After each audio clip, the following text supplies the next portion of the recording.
Step into almost any major courthouse in the world, and you will find her, a Greco-Roman goddess holding a set of scales, wielding a drawn sword, and wearing a heavy blindfold.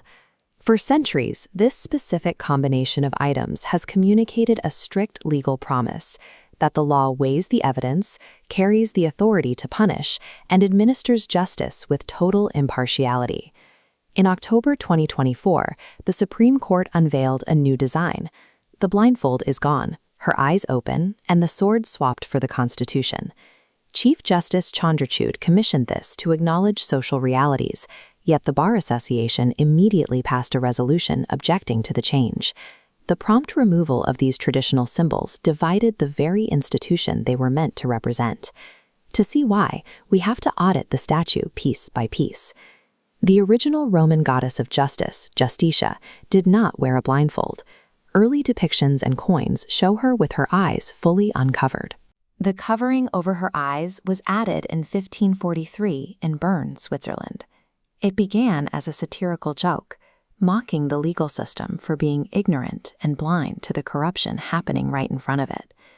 Over the next few centuries, that joke was reinterpreted.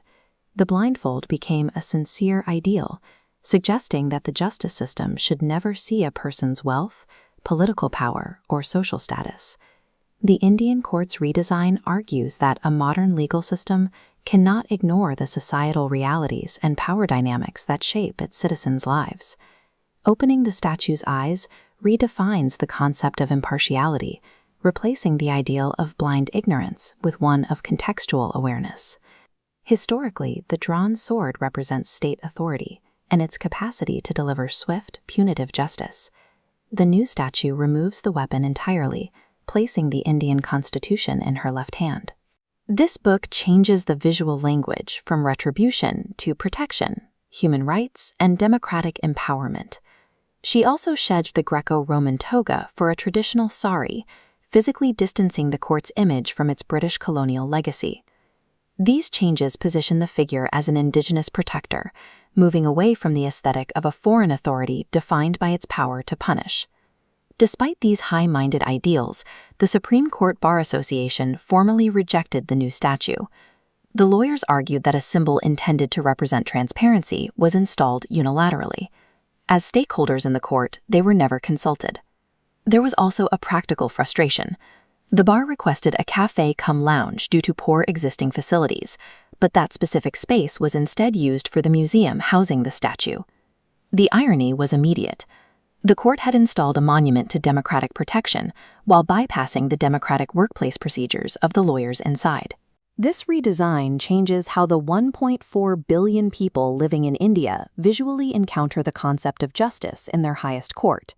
These new attributes mirror a shift in legal theory, prioritizing a protector and citizen dynamic over the older ruler and subject model. The pushback from the Bar Association exposes the distance between the statue's ideals and the court's administrative reality. Changing a symbol is a quick aesthetic act. Ensuring the system itself is transparent requires addressing the people within it. Lady Justice has her eyes open. She is watching to see if India's legal reality can live up to the constitution she holds.